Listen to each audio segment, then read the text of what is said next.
Bom, muito boa noite a todas e a todos. É um enorme prazer e uma honra estar dando início à segunda noite da Semana PESC comemorativa dos nossos 50 anos. Hoje, a primeira palestra vai ser proferida pela nossa egressa Juliana Bernardes. A Juliana vai falar para a gente sobre bioinformática aplicada à medicina personalizada, um caminho que ela iniciou, de certa forma, no PESC, ao menos as ideias originais, possivelmente, né? A Juliana se formou em computação na UF, depois ela trabalhou na iniciativa privada e voltou rapidamente para a universidade para fazer mestrado no PESC na área de IA, né? E foi possivelmente quando ela começou a descobrir a bioinformática. Ela, no mestrado dela, trabalhou sob a orientação dos professores Vitor Costa e Gerson Zaverucha, e ela desenvolveu nesse trabalho modelos, algoritmos baseados em modelos de Hidden Macron Models, com a ideia de detectar relações de proteínas evolutivamente distantes. Depois disso, a Juliana trabalhou ainda no LNCC e voltou ao PESC para fazer doutorado sob orientação do Gerson e do Vitor, né? E aí já com a cotutela da Universidade de Paris 6. Depois disso, ela fez um pós-doutorado comigo, foi um grande prazer ter a Juliana sob minha orientação de pós-doutorado. Nós trabalhamos em problemas de classificação de padrões em proteômica. Talvez aí tenha dado partida no interesse dela pela medicina personalizada, o que para mim é uma enorme satisfação, vendo o sucesso dela atual, né? Uma das melhores coisas para um professor é ver o sucesso dos seus alunos, né? Depois disso, ela fez um pós-doutorado na França, um outro pós-doutorado na França, onde ela, através de um concurso, se tornou professora adjunta da Sorbonne, no Laboratório de Biologia Computacional e Quantitativa do Departamento de Informática, né? A Juliana trabalha, como eu já havia dito, com medicina personalizada, desenvolvendo modelos, métodos baseados em inteligência artificial para melhor diagnóstico e acompanhamento de pacientes, uma área tremendamente quente, mais quente ainda aí a partir da pandemia que nos atingiu recentemente, mas é uma área realmente no olho do furacão. Então, um grande prazer tê-la com a gente, Juliana. Palavra com você. Ok, muito obrigada, Pedreira. O prazer é meu, na verdade, estar aqui com vocês. E, na verdade, o Pedreira já me apresentou, já fez a minha apresentação completa, né, a partir dessa introdução muito calorosa e muito carinhosa. Muito obrigada, fico muito emocionada por esse carinho. Bom, eu vou, então, contar com um pouco mais de detalhes do que o Pedreira resumiu para vocês, um pouco da minha história, do que eu fiz, né, e das pesquisas que eu faço atualmente e a minha experiência no PESC durante foram 8 anos no PESC, no total, então foi bastante tempo, né, faz parte da minha história, e vamos lá. Ok, como a Pedreira disse, eu sou bacharel em Ciência da Computação pela UF, terminei o meu curso em 2001, e como quase todo, né, a maioria dos recém-formados em computação, eu fui para a área de TI e comecei a trabalhar com desenvolvimento web, então Datamec, agora se chama Unisys. Interessante, o que foi acontecendo é que eu sentia falta dos desafios, desse aprendizado constante, de pesquisar novas soluções e de ter tempo para desenvolver as soluções, coisa que no mercado de TI, muitas vezes, o cliente está pedindo alguma coisa que funcione o mais rápido possível, e você, às vezes, nem tem tempo de pensar numa solução, né, elaborar a solução de uma forma com mais cuidado. Então, por causa disso, né, sentindo que estavam acabando os desafios, eu resolvi voltar e fazer mestrado. né? Foi então que eu comecei o mestrado em 2003, no PESC, e eu não tinha a mínima ideia do que eu queria fazer, né? Na verdade, não conhecia bioinformática, mal conhecia inteligência artificial, e a única coisa que eu tinha certeza é que eu queria fazer alguma coisa na área, que fosse uma área interdisciplinar, né? Que envolvesse não só computação, mas que tivesse uma outra área envolvida. E foi então que o professor Vitor Costa, na época, professor do PESC, ele abriu uma disciplina que era Introdução à Bioinformática, e eu me inscrevi na hora, e onde ele explicava o que era bioinformática, e eu fui me apaixonando por essa área. Então, para quem não sabe o que é, né, se tem alguém que ainda não sabe o que é bioinformática, na época era uma área que a gente estava começando ainda, né, principalmente no Rio. São Paulo já tinha, né, já tinham pesquisadores com mais experiência e tal, mas no Rio a gente estava realmente começando ainda. Então, é uma área interdisciplinar, como eu disse, cujo objetivo é desenvolver métodos computacionais para ajudar, né, na compreensão de dados biológicos. É uma área que envolve a ciência da computação, a biologia, né, claro, mas também bioquímica, química em si, estatística, matemática, física, enfim, várias áreas. E durante essa disciplina, né, onde eu fui aprendendo o que era bioinformática, me apaixonei pela área e pedi ao professor Vitor que me orientasse na minha dissertação de mestrado. Ele aceitou, mas como o professor Vitor, né, quem o conheceu sabia que ele vivia com um pezinho fora do Brasil, ele já estava com o pezinho dele fora do Brasil, indo para Wisconsin, e realmente ele me orientou de forma presencial, uns 6 meses, 7 meses, mais ou menos, e depois ele foi embora. Então, ele pediu, né, ao professor Gerson que entrasse como orientador para que eu tivesse uma referência presencial, né, durante o desenvolvimento do meu trabalho de mestrado, né, e o professor Gerson, daí, aceitou gentilmente me orientar e entrar nessa nova aventura, né, que para o professor Gerson também era uma aventura, que foi a primeira a primeira dissertação de mestrado na área de bioinformática para ele também.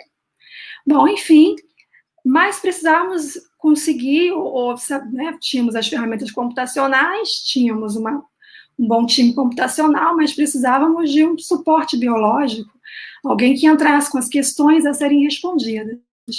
Foi quando a gente esbarrou com o professor Alberto Dávila, da Fiocruz, que já vinha há um tempo, ele é biólogo, né, já vinha há um tempo trabalhando com bioinformática e tinha inúmeras necessidades, inúmeras questões abertas, e foi ele que nos propôs o problema de detecção de homologias distantes, que, para simplificar, são detecções de relações entre proteínas que são evolutivamente distantes. Bom, eu vou tentar explicar rapidamente o problema. Bom, segundo a evolução, todos nós, né, temos a mesma origem evolutiva, e por isso somos similares, né, comparando seres humanos e chimpanzés, por exemplo, é evidente ver que nós temos algumas semelhanças físicas, mas as semelhanças, elas não são apenas físicas, elas, né, não é apenas no macro que a gente vê essa semelhança, a gente vê essa semelhança também no micro, né, no genoma, nas proteínas desses organismos, elas também são similares. E foi nisso que a gente começou a se interessar. Evidentemente, em alguns casos, essa similaridade ela é muito óbvia, como no caso do ser humano e do chimpanzé, mas algumas vezes ela não é tão óbvia assim, como no caso do ser humano e de uma serpente, uma lampreia, por exemplo, onde o percentual de similaridade entre os aminoácidos que formam uma proteína, ele pode cair até a 14%. Então, claro que detectar a homologia quando se tem uma alta evidência, onde o sinal está claro, é muito mais fácil do que detectar a homologia quando o sinal está fraco, né? Onde a gente não consegue tantas evidências para determinar, né, para dizer que duas proteínas são homólogas. Bom, o que nós fizemos, o que queríamos fazer na época, então, foi modelar esse problema com a ajuda de modelos de Markov, né, Hidden Markov Model, e aí a gente contou com a ajuda do professor Valmir, que nos ajudou muito na compreensão e nessa modelização do problema com o Hidden Markov Model. Então, foram várias conversas. O professor Valmir gentilmente participou de todas da minha defesa de mestrado e doutorado também, do meu exame de qualificação, enfim, ele estava sempre lá. O que nós propomos, então, foi, ok, então, já que essa similaridade entre as proteínas, né, de organismos, ela é tão diferente, porque as proteínas sofrem mutações ao longo da evolução, a gente pode pensar que uma proteína é como um colar de pérolas, e que cada pérola é um aminoácido. Então, a gente tem uma sequência que depois pode ter uma forma tridimensional diferente. Então, essa forma tridimensional, ela pode ser um pouco independente da combinação de aminoácidos, da combinação de pérolas que a gente coloca nesse colar. Então, existe alguma evidência de que essas proteínas são homólogas, né? E, nesse caso, é a estrutura tridimensional dessas proteínas que é similar, que não diverge tanto de um organismo para outro, mesmo os organismos sendo diferentes. Então, o que a gente fez foi mapear essas informações de estrutura para dentro desses modelos de Markov Model, Hidden Markov Model, para melhorar a detecção de relações entre essas proteínas evolutivamente distantes. O trabalho deu certo, deram bons resultados, né? E nós conseguimos publicar na BMC Bioinformatics. Bom, depois do mestrado, eu fiz uma espécie de pós-mestrado no Laboratório Nacional de Computação Científica, onde existia um laboratório só de bioinformática lá dentro, que foi algo que me chamou muita atenção, tive a oportunidade de ir para lá, trabalhar quase 1 ano e meio lá, e foi um momento muito rico na minha carreira, porque era um laboratório grande, com pessoas só trabalhando com bioinformática. Na época, a bioinformática ainda estava começando, né? Então, não se tinha ainda grandes laboratórios, lá era um dos únicos, né, que eu tive acesso, e foi uma experiência muito valiosa, com temas variados, muitos seminários, onde eu aprendi bastante. Bom, em 2008, eu resolvi voltar para o PESC, né, e fazer meu doutorado, e eu quis continuar na mesma área, no mesmo problema, vamos dizer assim, que eu ataquei no mestrado, porque eu vi que ainda tinha muitas questões abertas, muito espaço para a gente poder desenvolver coisas legais. Então, eu decidi voltar e me aprofundar ainda mais nesse assunto de detecção de homologias distantes. Nessa época, o professor Vitor já não estava mais no PESC, e o professor Gerson aceitou gentilmente continuar a minha orientação no doutorado, mas o que ele diz, né, a forma com que ele pensou foi a seguinte: ok, precisamos encontrar pessoas, colaboradores que nos ajudem nesse assunto, né, já que o Vitor foi embora, precisamos encontrar pessoas que possam nos ajudar, e o Gerson sempre teve essa coisa de empurrar a gente um pouco para fora, né? Vai ganhar o mundo, e me incentivou muito a fazer um doutorado de sanduíche, e depois eu acabei fazendo, na verdade, doutorado com tutela, em que eu passei quase 2 anos na França, e foi aonde eu encontrei a professora Alessandra Carboni, que foi minha orientadora pelo lado francês. Então, durante meu doutorado, a gente desenvolveu vários métodos para esse problema de homologia distante, então estava certo, realmente ainda tinha muito espaço para pesquisa, né? Todos esses 3 métodos foram publicados, e eu vou só falar aqui um pouco desses 2 últimos, porque, né, não tem muito tempo, muito espaço para falar de tudo, mas vocês podem encontrar depois artigos desses 3 assuntos, né, do trabalho que eu desenvolvi no doutorado. Bom, durante o doutorado, um dos métodos, né, que eu mais me orgulho de ter desenvolvido se chama CLADE, e é um método para detecção de homologias distantes que pode realmente melhorar muito a anotação de genomas que são ditos difíceis de analisar, porque são organismos que sofreram muita mutação e que né, não encontramos tantas similaridades com organismos já existentes. Esse método, ele é um método dividido em 3 partes, né, em 3 blocos. O primeiro bloco, a nossa ideia foi, vamos construir o máximo de modelos probabilísticos, Hidden Markov Model, que a gente puder, então eu peguei um pouco da minha experiência do mestrado, que a gente puder, para poder cobrir o máximo o espaço de pesquisa possível, né? De busca possível. Então, realmente foi algo em termos de dados volumosos mesmo, de Massive Data. Nós construímos mais de 2 milhões de modelos para representar quase 1 bilhão de proteínas que existem atualmente. E a partir desses modelos, né, que agora são muitos, são volumosos, era necessário filtrar alguns deles, né, dependendo da questão que se pergunta, né, da proteína que está buscando, é necessário filtrar algum desses modelos, e nós usamos aprendizado de máquina para poder criar filters, né, e poder filtrar algumas dessas soluções, possíveis soluções, diminuir um pouco o espaço de busca. E, por fim, o terceiro passo, a gente aplicou otimização multi-objetivo para realmente buscar a melhor solução. Esse método, se eu mostro para vocês aqui do lado, rapidamente, uma figura para mostrar o quão é importante, né, abrir o espaço de busca e realmente ir onde a gente puder ir para buscar a solução.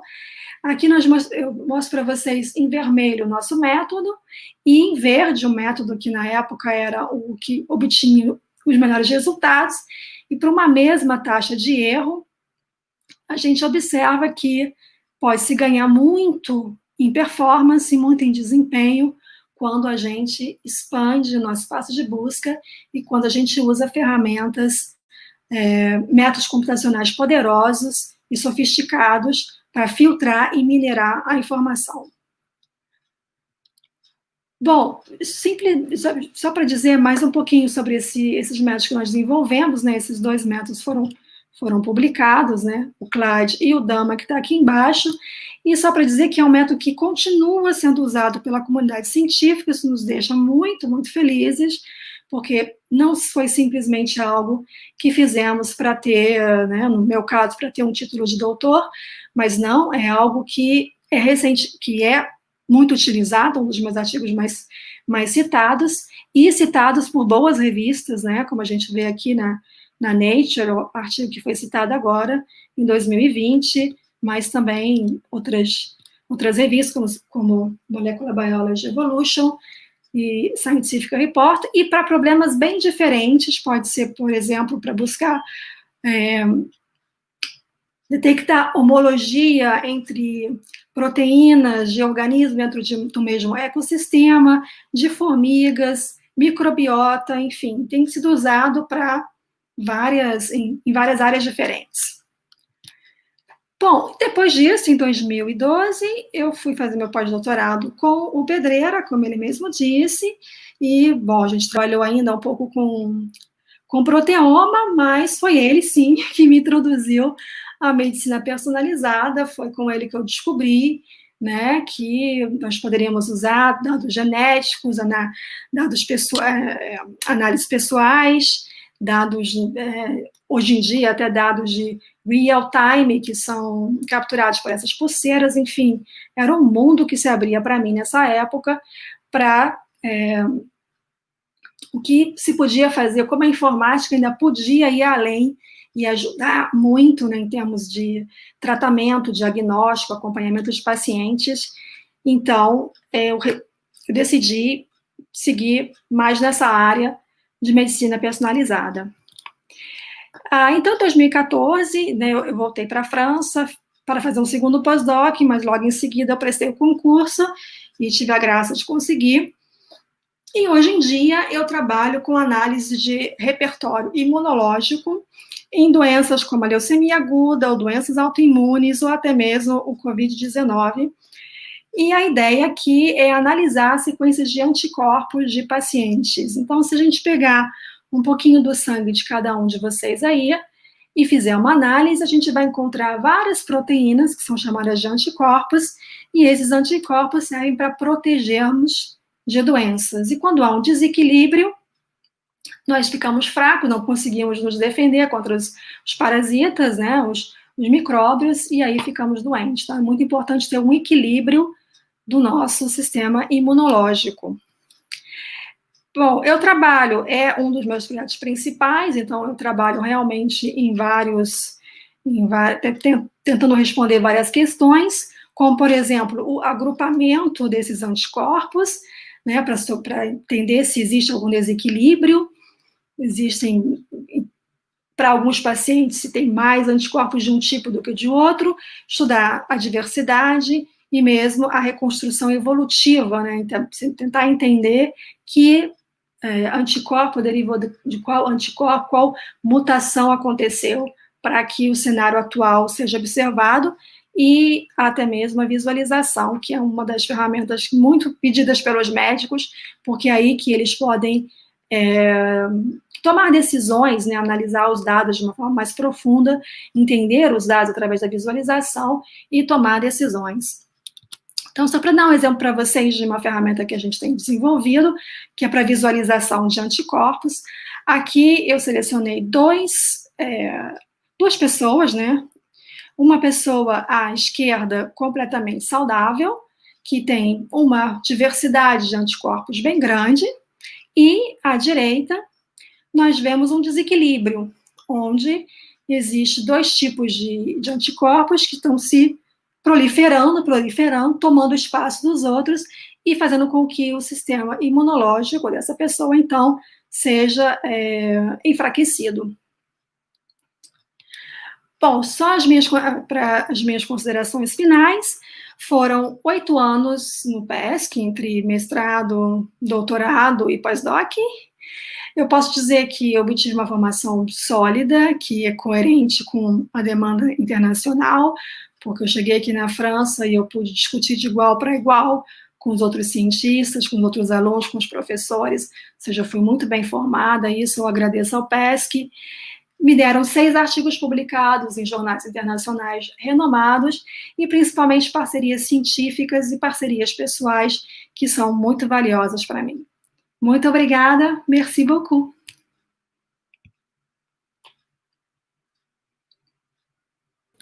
Ok, muito obrigado, Juliana, pela sua pergunta, pela sua apresentação. A gente está aberto para perguntas. Aqui tem uma pergunta do Daniel, que ele pergunta para você qual é o papel da computação na busca por uma vacina para o Covid. Ok, boa pergunta, excelente pergunta. Eu acho que ela é primordial, e eu não sei aí no Brasil, mas aqui na França o que tem de abertura, né, de edital de projeto entre áreas interdisciplinares que envolvam computação, física, enfim, não acho que seja só a computação, mas, né, todas as áreas juntas, como eu disse, estatística, para tentar resolver, ou pelo menos, né, ajudar nessa questão. Mas, por caso da vacina, eu acho que é muito importante, e porque a gente pode fazer muitos, vamos dizer, ensaios, experiências de uma forma automática, muito mais rápida do que se a gente fosse fazer uma a uma, à mão, se o biólogo fosse tentar. Então, ele pode filtrar muito, né, reduzir muito o espaço de busca e se concentrar realmente em coisas que podem dar resultados. Ok, eu tenho uma pergunta. Primeiro eu queria te agradecer pela fotografia que você arrumou sem a minha barba branca, né? É uma fotografia de uns 2 anos atrás que você botou aí, mais ou menos uns 2 anos. Mas, a minha pergunta é mais ou menos na mesma linha da pergunta do Daniel, mas eu queria olhar o problema de uma maneira um pouquinho diferente, talvez mais abrangente. Como é que você vê no mundo pós-Covid, né? Que a gente acha que ainda vai demorar, esse mundo pós-Covid vai demorar bastante tempo, a importância da informática dentro da pesquisa biomédica?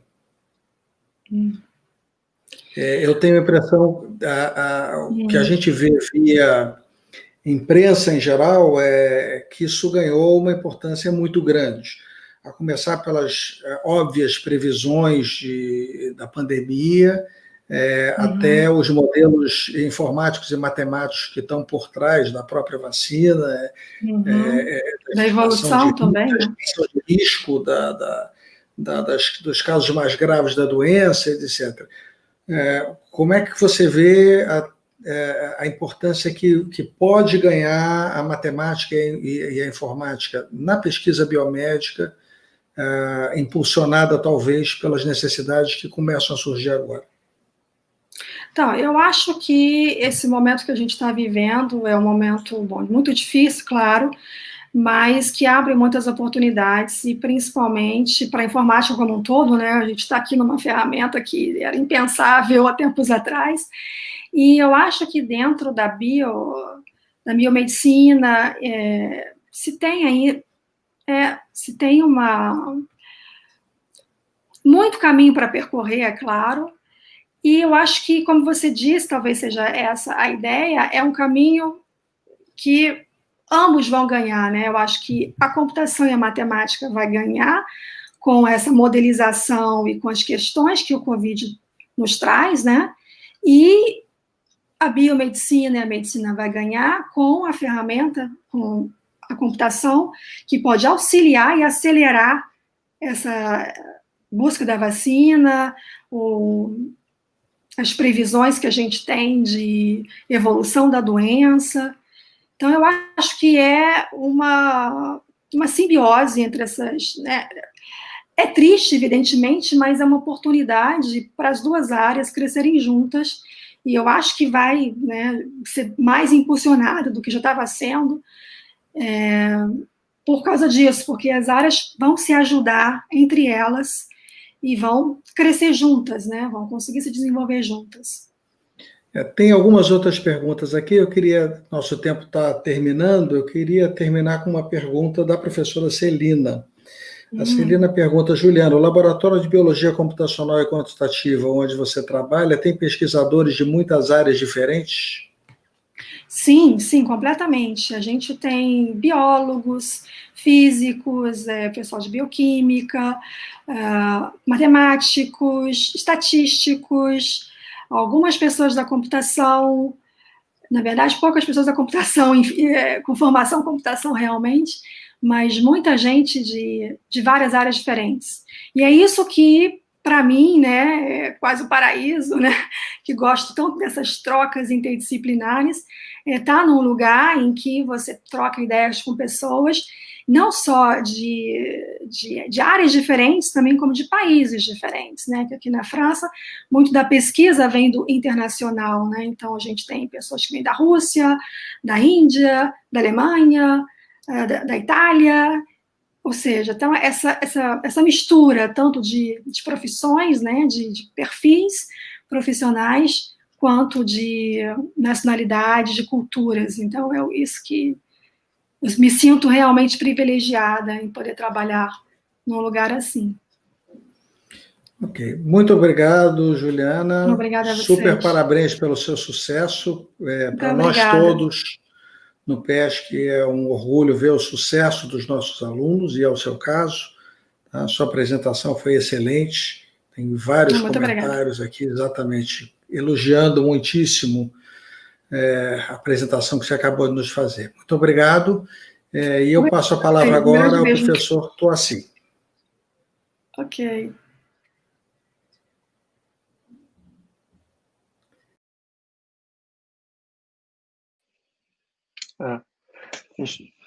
Gente, boa tarde a todos. Antes de mais nada, a professora Ana já está aqui. Obrigado, Pedro, aí pela introdução do segundo dia. Obrigado, Juliana, pela excelente trajetória e pelo lindo trabalho que você está fazendo.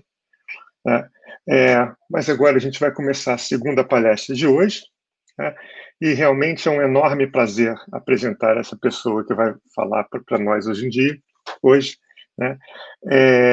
Porque essa pessoa é realmente um ícone da computação brasileira, e eu admiro essa pessoa não só pelos feitos que ela certamente, eu vou falar alguns dela, né? pelos feitos que ela conseguiu fazer ao longo da carreira dela, e admiro também pela forma com que ela encara os desafios, sempre com seriedade, trabalho e muita dedicação. Então, assim, realmente uma luz para nós jovens. Não me considero meio jovem, né? Então, assim, eu estou falando da professora Ana Regina Cavalcante da Rocha, né? Carioca, graduada em matemática pela UFRJ em 1971, mestre em 1978 e doutora em 1983, doutora em informática pela PUC-Rio. Tá? Ana Regina é professora titular do Programa de Engenharia de Sistemas e Computação da COP desde 85, ou seja, ela tem uma grande culpa nessa trajetória brilhante que o PESC tem. Ela tem uma curta passagem pelo IME, 2 anos, se não me engano, tá? E, assim, para começar a falar um pouquinho dos feitos da Ana, dizer que ela já orientou mais de 130 dissertações de mestrado e tese de doutorado. Assim, tentei achar esses números, mas deve ser mais ou menos isso, né? Além disso, é autora de 7 livros, 4 capítulos de livros e cerca de 300 trabalhos em conferências periódicas nacionais e internacionais. Tentei fazer meu dever de casa e achar isso tudo, tá? Além disso, a professora Ana tem uma grande contribuição também junto à indústria de software nacional, né?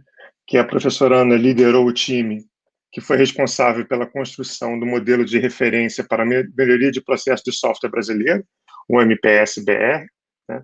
Então, esse foi um projeto que influenciou mais de 300 empresas a implantarem processos e boas práticas de engenharia de software em seus quadros, promovendo, assim, uma melhoria na qualidade dos sistemas desenvolvidos. Tá? Então, isso foi um grande impacto na indústria de software brasileira. Tá? E, além disso, né, na verdade, talvez por ter modificado como as empresas brasileiras produzem software através do MPS, ou talvez por ter orientado mais de 130 dissertações e teses, muitas delas de alunas mulheres, talvez por ter uma vasta e impactante produção científica, mas certamente porque a professora Ana fez tudo isso, né? Em 2010, a professora Ana recebeu o prêmio Anita Borg para Agentes de Mudança. Esse é um prêmio internacional muito importante, concedido pelo Instituto Anita Borg, e tem como objetivo incentivar o interesse das mulheres pelas carreiras e pesquisas em computação, coisa que a Ana faz aí desde o início da carreira dela e faz com brilhantismo. Por causa disso tudo que eu falei aí, a professora Ana pode ser vista como um vetor, uma luz que ajuda, que ajudou, que ajuda, e se depender da energia que ela tem, a gente não sabe o que ela come, mas ela tem uma energia danada, ela vai continuar ajudando ainda por muito tempo a impulsionar a pesquisa e inovação no Brasil. Tá? Então, com vocês aí, uma pessoa que eu admiro muito, minha colega de linha de engenharia de software, que ensina muito para a gente, professora Ana, é com você. Ai, obrigada. Um pouco exagerado, mas... De jeito nenhum. Eu vou contar um pouco da história do PESC nesses anos 80, né? Como o Toaci falou, eu cheguei ao PESC em 85, né? E eu vinha da PUC e uma rápida passagem pelo IME, né? E eu gostaria de dizer um pouquinho o que eu percebi no PESC quando eu cheguei, né? Foi um momento muito interessante, né? Eu acho que o país acabava de sair de um momento bem difícil, né? Nós estávamos entrando num novo momento de democracia, né? E as instituições começaram também um movimento de crescimento, né? E eu pude, quando eu cheguei na COP, perceber isso no PESC, né? Hoje, muitos dos que são professores, né, estavam começando naquele momento a trajetória no PESC como alunos, né? Por exemplo, a Marta, a Cláudia, o Guilherme, o Chechel, a Celina, né, a Priscila, o Felipe, todos esses estavam entrando nesse momento né? Então, foi um grande movimento que a gente percebe até hoje o fruto desse momento. Também havia muita gente que estava chegando do doutorado no exterior nesse tempo, né? Logo depois que eu entrei na COP, o Jano chegou, né? E nós trabalhamos bastante juntos. Também foi um momento de que muita gente estava indo para o doutorado, né? Logo depois do mestrado, o Felipe e a Priscila foram para o exterior. Então, foi um momento assim que o PESC estava se movimentando para o crescimento e para o sucesso que ele é hoje, né? Mas eu percebi também uma coisa que para mim sempre foi muito interessante, né? Que havia muita coisa para fazer, né? Eu sempre digo para os meus alunos que das melhores coisas da gente estar num país como o Brasil é que tem muito para fazer e a gente tem muitas oportunidades, né? Então, quando eu cheguei na COP, não havia linha de pesquisa de engenharia de software. Então, meu primeiro trabalho foi, vamos tentar formar a linha, né, e começar a trabalhar aí.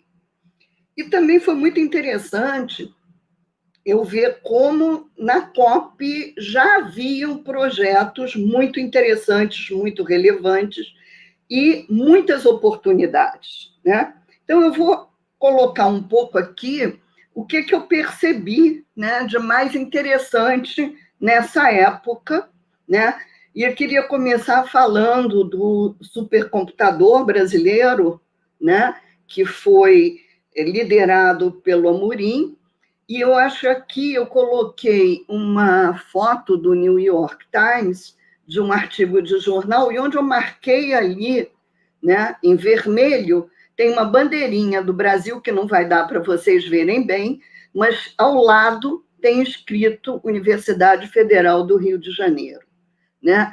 Então, foi um dos feitos importantes dessa década, eu diria que talvez o mais importante, né, o de maior repercussão, né, o supercomputador brasileiro, né? Uma outra coisa que eu considero muito importante foi um projeto que eu tive a sorte de participar desde o início com o CERN. O CERN é um centro de pesquisa em Genebra, né, que faz pesquisa em física de altas energias, né?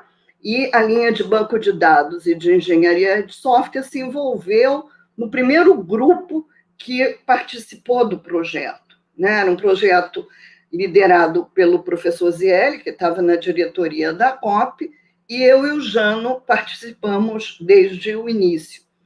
E aí, esse projeto foi interessante, vocês veem aí a foto da Cláudia, do Chechel e da Carmen. A Carmen foi do programa de elétrica, né? Mas foi minha aluna de mestrado e doutorado. Ela fez o mestrado e doutorado no CERN, o Chechel e a Cláudia fizeram o doutorado com o Jano, né? E essa foto da Cláudia eu coloquei também pensando no simbolismo, né? Porque ela está ali com o diretor do CERN, que era um prêmio Nobel de Física, né? E o impacto que tinha para os nossos alunos jovens, teve outros que foram, né, cruzar nos corredores com pessoas que tinham prêmio Nobel. Eu me lembro de um dia que eu estava trabalhando tranquilamente, soou lá uma campainha e era o anúncio de que um dos físicos tinha ganhado o prêmio Nobel, né? E foi todo mundo comemorar, etc.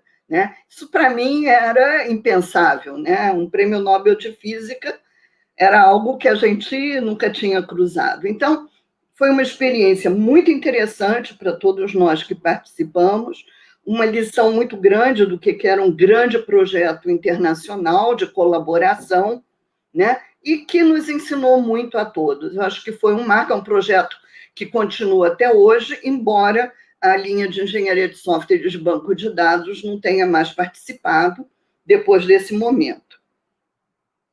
Um outro projeto que eu acho que foi muito interessante também, que eu participei e liderei durante muito tempo, foi o projeto TABA, né? Esse projeto teve início, né, com banco de dados e engenharia de software, a participação do Jano também, e a ideia era construir uma estação de trabalho para desenvolvimento de software, né? por que esse projeto foi tão interessante? Né? Ele foi interessante, primeiro, porque ele formou muita gente, né?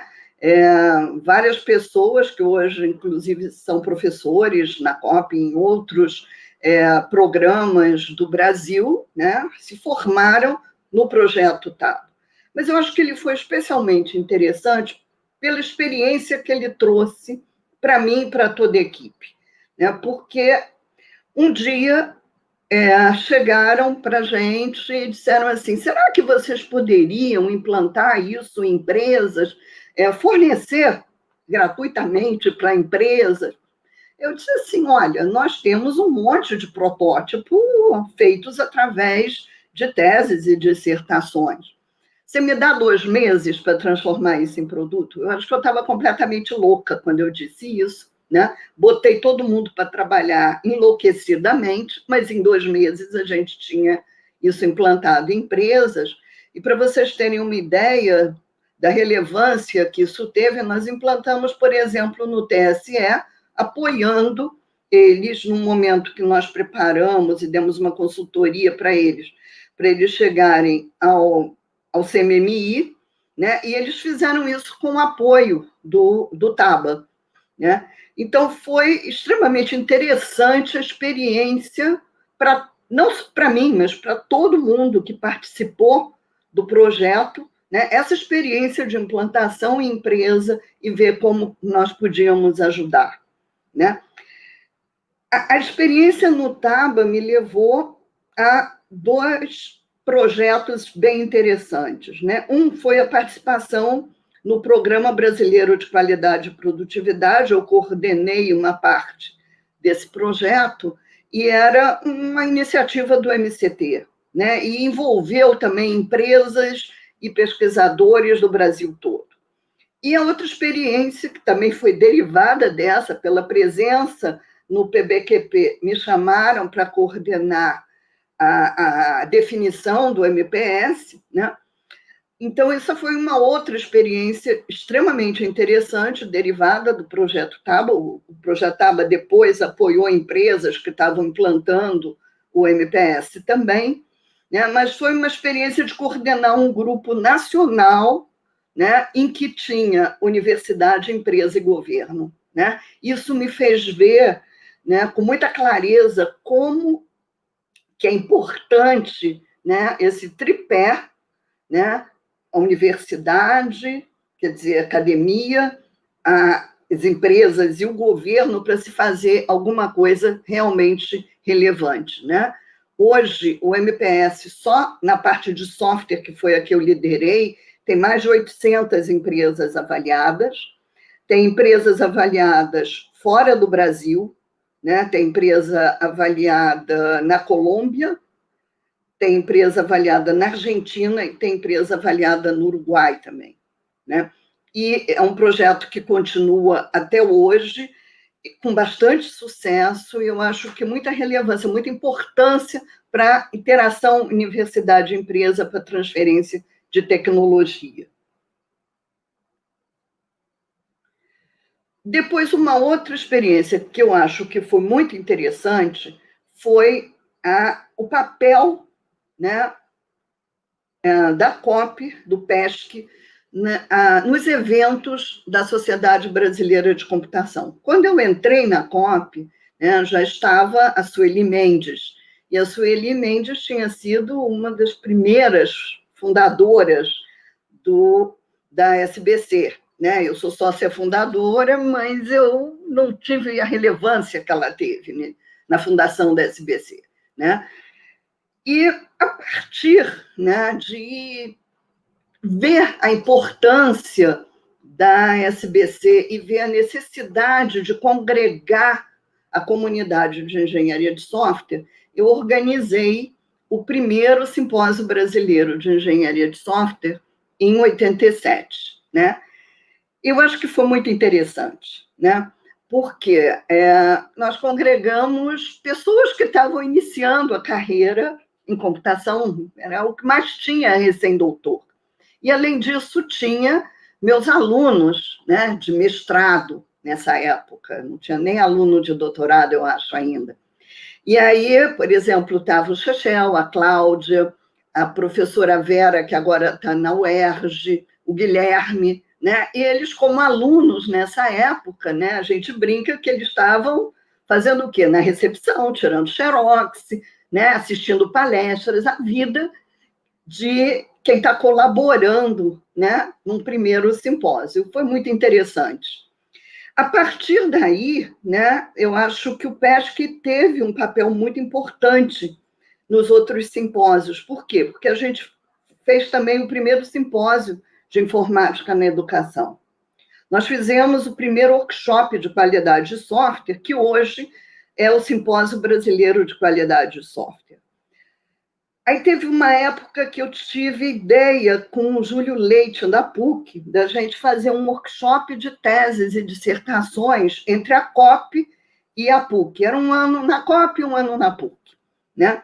E, a partir daí, o que deu origem a isso? Né? Há 2 workshops que existem até hoje, que é o de engenharia de software, que acontece junto com o simpósio, né, o SBES, e o de qualidade de software, que acontece junto com o SBQS. Né? Eu também organizei o primeiro workshop de informática médica, que hoje é um simpósio brasileiro de computação aplicada à saúde, e a Cláudia organizou o primeiro simpósio brasileiro de componentes, arquitetura e reutilização de software.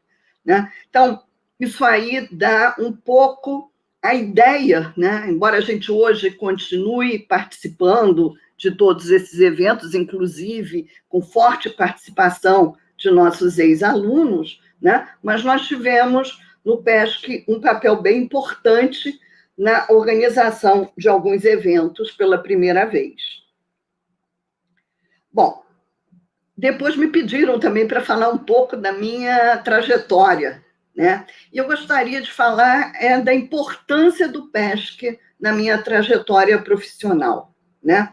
A primeira coisa que eu acho que eu gostaria de destacar, e que eu acho que foi importantíssimo, e é importante até hoje, é que o PESC me deu a oportunidade de ter alunos excelentes, né? O Toassi citou, né, eu ter ganho o prêmio Anita Borg, e esse prêmio eu ganhei justamente por ter formado muitas mulheres, né? Na época, eu não contei agora, mas na época contaram, e dos alunos que eu tinha na época, que eu já tinha formado, ou como mestres, ou como doutores, 50% eram mulheres, né? Aí o pessoal me perguntou muito, bom, mas o que você faz? Você vai buscando mulher para fazer a pós-graduação? Na realidade, não. Né? Não ia buscando, mas apareceram muitas mulheres, talvez porque a área de engenharia de software atraísse. Mas o que eu procurei fazer era diminuir as dificuldades, entender os problemas que uma moça, muitas vezes com filho pequeno e tal, poderia ter, né, para conseguir conciliar essa tarefa, e procurei sempre ajudar nesse aspecto. Né? A outra coisa que eu acho que foi muito importante, além de vários projetos de pesquisa importantes, eu acho que a experiência do CERN, para mim, é uma experiência inesquecível, né? Me deu também, por exemplo, a oportunidade de trabalhar, de estar no board uma vez por 2 ou 3 anos, o board do Instituto de Engenharia de Software das Nações Unidas. Foi uma oportunidade que era por eu estar no PESC, né? Estar em um grande centro de pesquisa. Vários projetos com empresas também, né?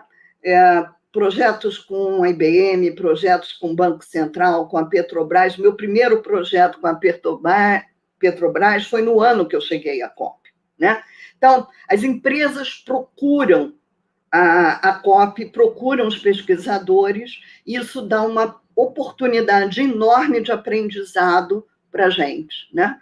Por quê? Porque você só descobre, pelo menos em engenharia de software, bons temas de pesquisa se você está junto de empresa e você percebe os problemas, né? Uma outra questão também que eu acho que me abriu muitas portas foi de colaboração com o governo, né? Eu tive a oportunidade desse projeto grande que nós tivemos com o TSE, mas que ele teve origem em um convite que o Guilherme e eu tivemos e levamos alguns alunos também para avaliar o software das eleições, né? Foi uma experiência muito rica para a gente. Depois abriu uma possibilidade de projetos com o TSE, que nos pediram para continuar ajudando. Nós tivemos projetos... Bom, eu participei também coordenando a equipe que definiu o TI Maior, né, que foi uma iniciativa do governo. Recentemente, um projeto com o Guilherme, que nós fizemos também para o MCT, definindo indicadores para a lei de informática. Eu atualmente estou avaliando projetos da Lei do Bem. Então, há uma série de possibilidades, né, que estar num grande programa como o PESC nos abre possibilidades, né? Eu acho que isso tudo é muito importante. E aí, como é que eu vejo o PESC hoje? Como é que eu vejo o PESC no futuro, né? Em primeiro lugar, eu acho que é um programa que está na maturidade, né?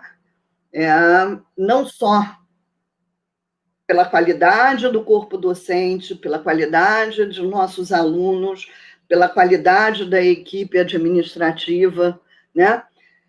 Mas porque é um programa que a cada dia oferece novas oportunidades, né? Quer dizer, a oportunidade de um programa maduro de se reinventar, né? De buscar cada vez mais novos campos de pesquisa, novos campos de atuação, novas interações com a sociedade, né? Então, eu acho que isso é muito importante e eu vejo isso presente atualmente.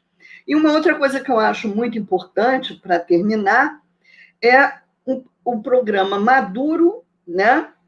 A gente, o que tem? Uma grande difusão pela presença qualificada que nossos alunos têm na sociedade, né? A gente acabou de ver uma palestra hoje, teve uma ontem, mas são inúmeros os exemplos de alunos nossos que estão em cargos interessantes em diferentes universidades, empresas, no Brasil e no exterior, né? Então, essa difusão, né? Essa presença de nossos alunos, como o Pedreira falou, né? Eu, cada vez que vejo um ex-aluno meu brilhando, eu fico satisfeitíssima, felicíssima, né? E eu queria terminar só para reforçar isso que eu coloquei, né?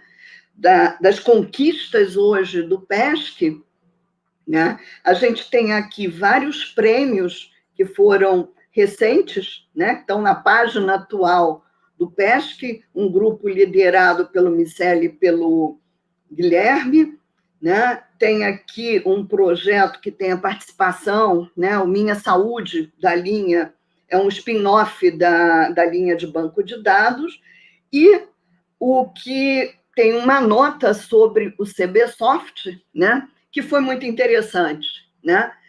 A quantidade de ex-alunos de engenharia de software, né, que receberam prêmios, né, no CBSoft foi muito interessante. Inclusive, a tese de doutorado que teve o primeiro lugar, né, no CBSoft, como a melhor tese de engenharia de software do ano, foi uma tese orientada por 2 ex-alunos.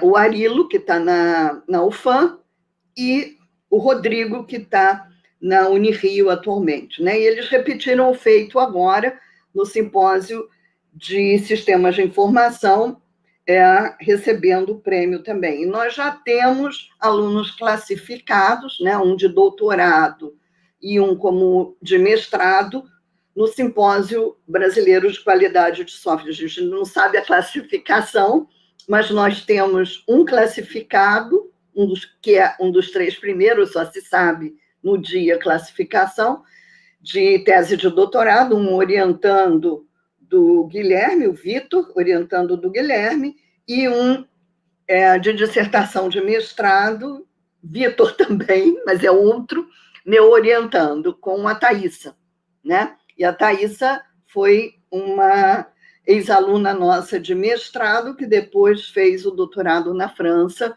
com outra ex-aluna a Kátia, né? Então, a gente vê queria colocar no final justamente isso, né? Essa presença do PESC atualmente através de N programas, N grupos de pesquisa, empresas, de pessoas que foram formadas aqui no PESC, né? Tiveram o início da sua carreira acadêmica no PESC, ou no mestrado, ou no doutorado. Então, era isso que eu queria colocar. Obrigada a todos e parabéns ao PESC. Ana, poxa, eu que agradeço aí a palestra que você deu, muito instrutiva para a gente que não passou 35 anos no PESC que nem você, 35 mais ou menos. Tem algumas perguntas aqui, eu sei que seus números são diferentes dos meus, entendeu? Número de alunos e empresas, mas isso é um mero detalhe. Não, alunos são 131 atualmente. Errei por um, não é muito. Vai ter o 132 agora e aí encerra. A gente vai conversar sobre isso daqui a pouco.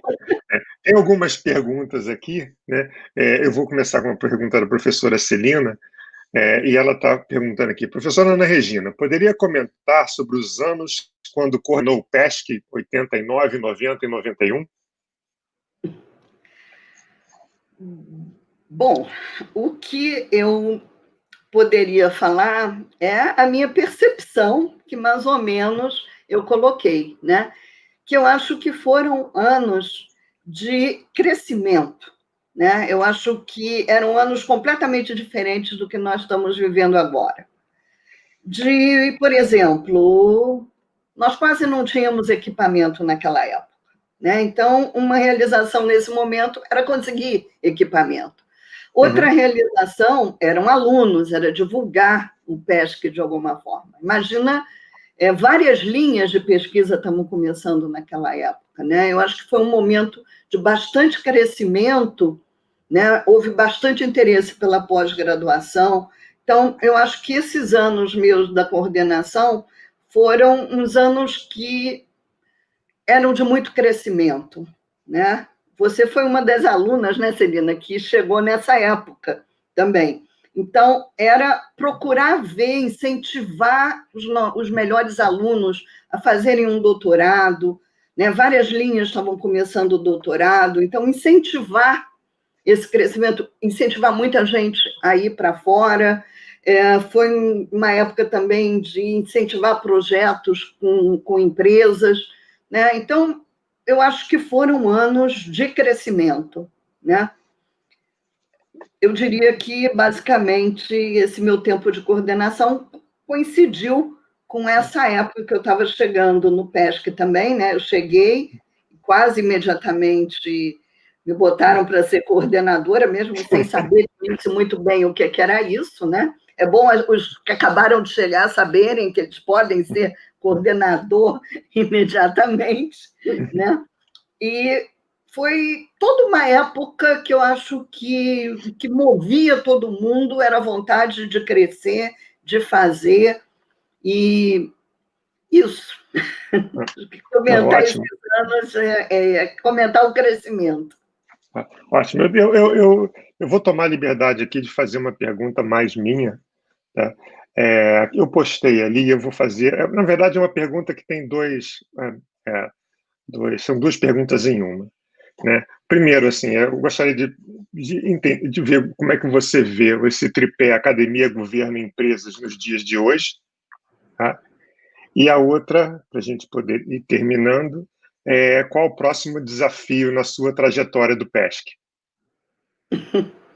Bom, a primeira, eu acho que está um momento um pouquinho difícil, né?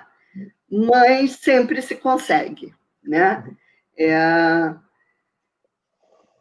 Eu agora estou interessada em ver, por exemplo, a questão da engenharia de software para as startups, né? Então, fui procurando, aproveitei essa época de pandemia, contactei um ex-aluno, né, que tinha contato com o Hub do Banco do Nordeste, pela Unifor, Então, nós começamos a fazer um trabalho por aí, né?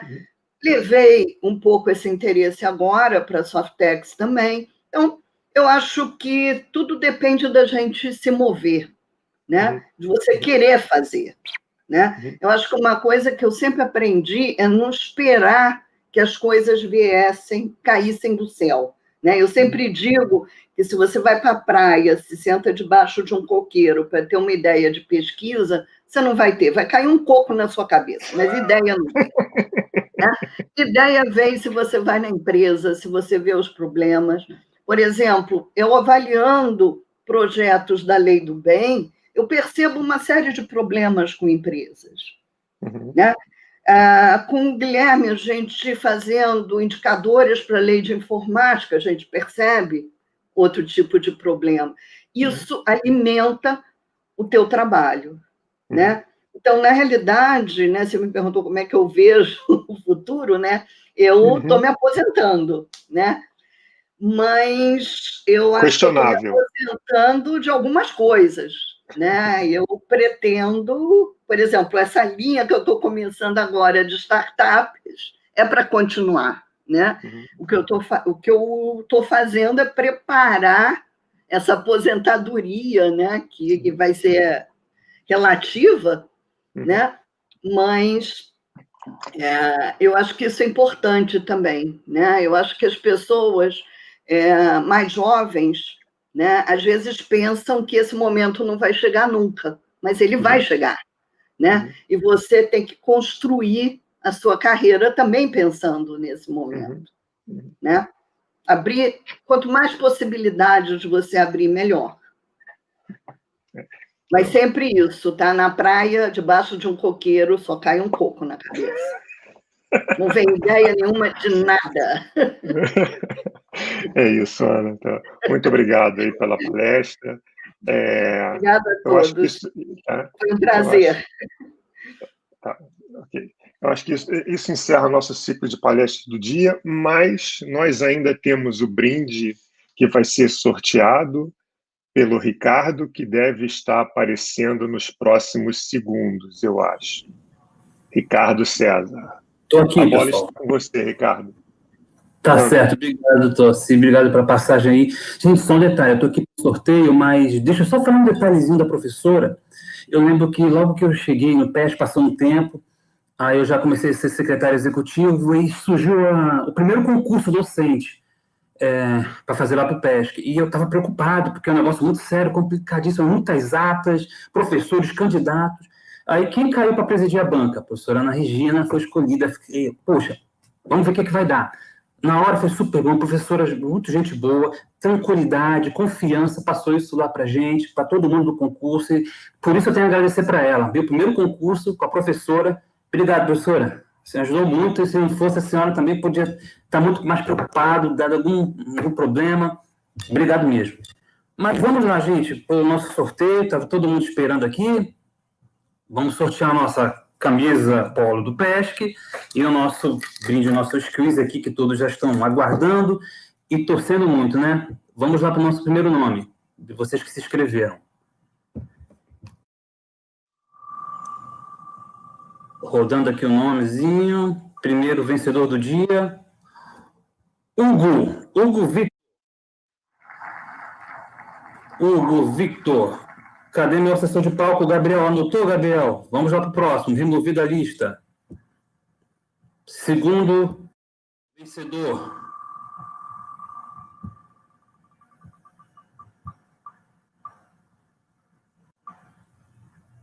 Amanda Ferreira.